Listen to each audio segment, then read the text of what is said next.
Hello friends, welcome to C S centre Delhi. हम एक economics का टॉपिक लेकर के आए हैं। छोटा सा लेक्चर है, उसमें यूपीएससी कई बार सवाल पूछी है।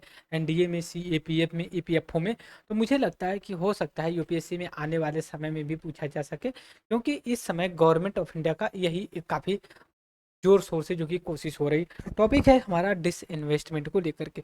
सबसे पहले हम ये समझेंगे meaning of the disinvestment होता क्या है, फिर उससे बेनिफिट क्या होगा उसके बारे में हम डिस्कस करेंगे। तो दोस्तों, यहाँ पे देखिए, फोकस 2024 पीटी आईएसपीसीएस आरओ एआरओ सबके लिए है। टॉपिक है आज का डिस इन्वेस्टमेंट के पॉइंट ऑफ व्यू से हम यहाँ पे डिस्कस करने वाले हैं। तो डिस इन्वेस्टमेंट का मतलब पहले समझेंगे, फिर हम चलेंगे। सपोज करिए ये एक पीएसयू है, गवर्नमेंट ऑफ इंडिया का ये एक है, और गवर्नमेंट ऑफ इंडिया का इसमें 100% स्टेक है। ठीक है, गवर्नमेंट। और गवर्नमेंट ऑफ इंडिया को ये लगता है कि जो 100% हमारा असेंट है, मतलब मान लीजिए 100 करोड़ का है, 10 करोड़ का है, तो अब इसको लगता है कि हमें कुछ पैसा यहाँ से मिल जाए। तो ये क्या करेगी, हो सकता है कि 40% स्टेक जो है, स्टेक्स जो है सेल कर दे, मतलब ऐसे किसी प्राइवेट एंटिटी को कि भैया अब ये है कि 60% जो है कि आपका गवर्नमेंट ऑफ इंडिया हम रहेंगे, और 40% जो है कि कौन रहेगा, अंबानी अंबानी अडानी जो भी लोग होंगे। इसका मतलब ये होता है।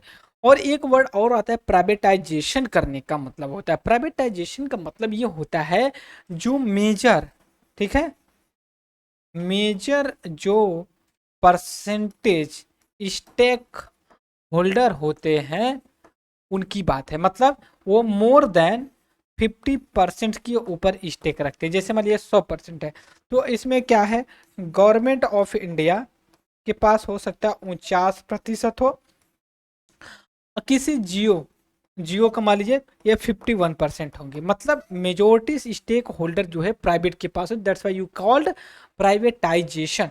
अब यहाँ पे आते हैं नितिन सिंघानिया, देखते क्या कहते हैं।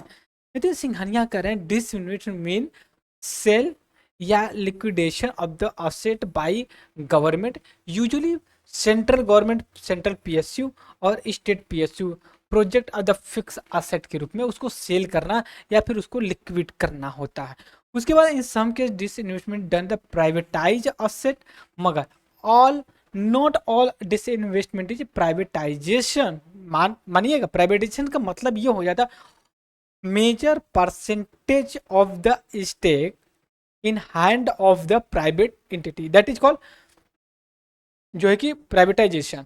मेजर ऑब्जेक्टिव क्या होता है, देखिए, जब आपके पास कुछ पैसे नहीं होते, पैसों की कमी होगी, तो आपके पास कुछ ऐसे असेट, गहना गुड़िया रखा था, उसको आप कुछ समय के लिए गिरवी रख देते हैं, या फिर उसको सेल करके पैसा ले लेते हैं, पैसा लेकर के अपना काम, यही प्रोसेस गवर्नमेंट करती है। गवर्नमेंट के पास पैसे की जरूरत है, वो अपना कुछ असेट को बेच देगी, या फिर कुछ दिन के लिए प्राइवेट एंटिटी को दे देगी कि भाई आप इसको यूज करिए, इतने साल के बाद हमें लौटा दीजिए। तो यही ये होता है करने के लिए। और जब ये किया जाता है तो मतलब ये होता है पैसे की जरूरत है गवर्नमेंट को। तो इस वजह से ये कहा जाता है फिजिकल बर्डन को कम करने के लिए गवर्नमेंट ऐसा करती है। लेकिन जब ये किया जाता है तो क्या government of India direct involve होती है, या फिर इसका कोई एंटिटी होता है उसके माध्यम से किया जाता है। तो इसकी एक एंटिटी है डीपम, जिसको कहते हैं department of investment and public asset management. ये मिनिस्ट्री ऑफ फाइनेंस के अंतर्गत होती है। यही जो है कि इसको जो कि करती है। लेकिन 2000 अर्लियर कॉल इसको किया जाता है डिपार्टमेंट ऑफ डिस इन्वेस्टमेंट, लेकिन 2016 में इसका रीनेम किया जाए, इस वजह से इसको क्या बोलते हैं, डीपम। ठीक है, डीपम का फुल फॉर्म क्या है, department of investment and public asset management की बात। DIPAM with coming in to play, there has been paradigm a shift appearing from the disinvestment to investment management। Investment को मैनेज, डिस इन्वेस्टमेंट करने की बजाय investment को manage करना, कि कहाँ पे हमें सेल करने में। जैसे मान लीजिए आप अपना गहना बेच करके पैसा लाना चाहते हो, या घर में गेहूं चावल बेच करके लाना चाहते हो, ये मेजर आपके पास फैक्टर्स होता है इसको करने के लिए। देखिए, टारगेट रखा जाता है गवर्नमेंट के द्वारा सेंट्रल कि हम इतने जो है कि हम जो कि डिसइन्वेस्टमेंट करके पैसे लाएंगे। जैसे आप बेच करके क्या बोलते हैं, भैया हम इतना बेच देंगे तो हमें इतना पैसा मिल जाएगा। तो 2019 20 21 22 तक का है कि हम इतना इन्वेस्टमेंट करेंगे, सॉरी इतना डिसइन्वेस्टमेंट करेंगे। ये चीज़ हमेशा बदलती है, बट ये कोई जो है कि फिक्स टर्म नहीं होता है कि हम उसको चीज़ को करें। दूसरी चीज़ ये है, financial instrument use by the D firm to achieve the above disinvestment target simply various method के थ्रू जो है कि ये करना चाहते हैं। पहला क्या, एक आईपीओ इशू कर देते। आईपीओ इनिशियल पब्लिक ऑफर करते हैं, उसको इशू कर दिया जाता है। फिर उसके बाद ये करते हैं अलाउ द पब्लिक ऑफर करते हैं, ऑफर फॉर द सेल के लिए। ये सभी आप डिसइन्वेस्टमेंट जैसा एक टूल के रूप में, employ offer, offer for sale, buy back of the share, strategy disinvestment. हाँ, स्ट्रेटेजी डिसइन्वेस्टमेंट का मतलब ये होता है वैसा कोई उसको एक बार में सेल नहीं करना।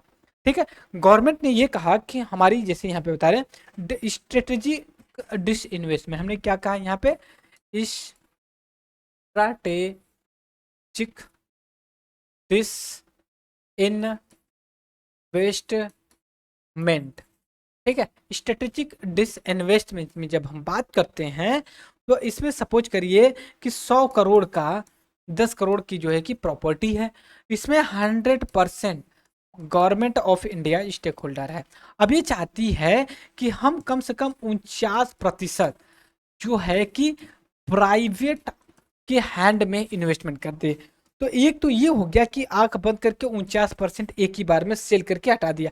दूसरा ये है, इसको कई पार्ट में, ठीक है, पार्ट में डिवाइड करके, जैसे हम कहें 10% डिसइन्वेस्टमेंट कर दे, ठीक है, फिर उसके बाद हम कहें कि 20% कर देते हैं। क्योंकि हमने इसको किया तो इससे हमें 10% से हमें मान लीजिए 100 रुपये मिले, लेकिन 20% हमने किया तो हमें जो है कि 250, इस हिसाब से 100 200 मिलना चाहिए था, इसको 50 का बेनिफिट मिल रहा।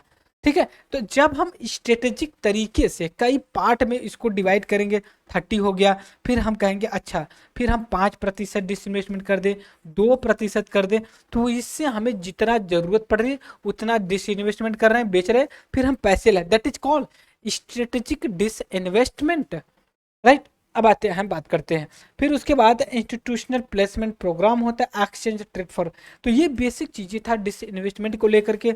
मुझे उम्मीद है कि आगे जरूर इसको कंसीडर करिएगा आप लोग, राइट। तो इस लेक्चर में इतना ही, तब तक के लिए thank you for the discussion.